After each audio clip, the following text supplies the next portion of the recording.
Hanover Square Press and Harper Audio present Lincoln's Last Trial, the murder case that propelled him to the presidency, by Dan Abrams and David Fisher. Read by Dan Abrams and Adam Werner.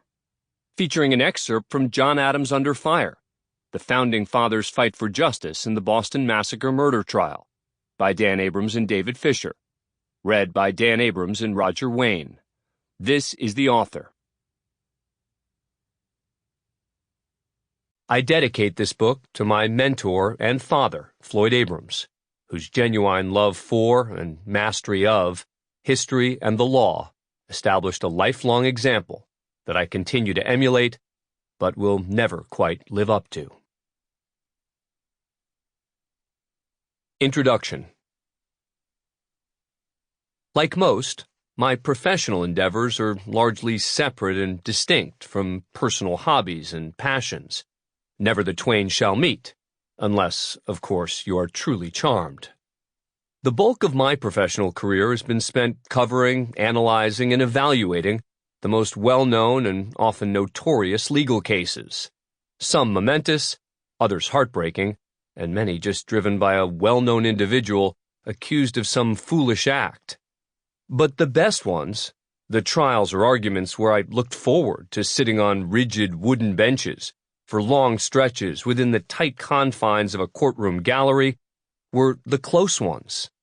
The ones where the verdict or ruling was uncertain, and each day's testimony or lawyering could alter the outcome and potentially change minds, including my own. Fortunately for me, my encounters with the criminal justice system, at least thus far, have been strictly professional. On the personal side, about a decade ago, I finally realized that rather than curling up with magazines before bed, I find it far more rewarding to have a book or e-reader in hand every night.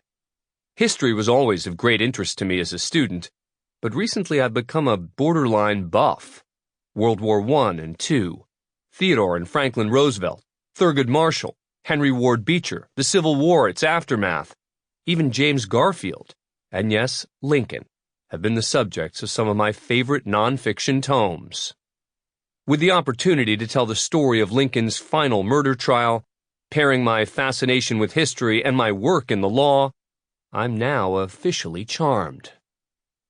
Even by today's standards, the state of Illinois versus Peachy Quinn Harrison would be considered newsworthy. The prerequisite elements for a high-profile trial were all there. A well-liked and promising young man stabbed to death by a neighbor with whom he'd grown up. A struggle and claim of self-defense, eyewitness testimony, including from the victim's own brother, an alleged deathbed admission, a critical celebrity witness, and a community fiercely divided. That division stemmed in part from the fact that this was one of those close ones, where the lawyering could absolutely impact the outcome. So if Abraham Lincoln had not been retained to represent the accused, the case still would have been closely watched and scrutinized by the community and local media alike. But in 1859, just 9 months before the Republican convention that would catapult him to the presidency and eventually school books of every American child, having Lincoln for the defense made it that much more notable. While hardly a household name yet, political insiders certainly were coming to know of Abe Lincoln, particularly on the heels of the Lincoln-Douglas debates. This trial would serve as an audition for some, a second look for others, but in either case, Lincoln had far more to lose than gain. The starting point for this book was a pristinely stored transcript, which very few cases had at that time, of the trial unearthed in the late 20th century. While the discovery of this meaningful piece of Lincoln history was covered as a news story in 1989 by some of the usual media suspects, I was struck by how limited that coverage and analysis was and has been. After all, we're talking about the final murder trial Abraham Lincoln ever tried, and a truly compelling one at that.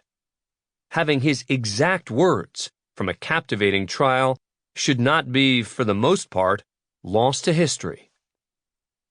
Every quotation cited from the trial comes directly from the handwritten pages meticulously recorded by this book's protagonist, Robert Roberts Hitt. There are times when the reader may want to pause, the way the jury probably did. Sample complete. Ready to continue?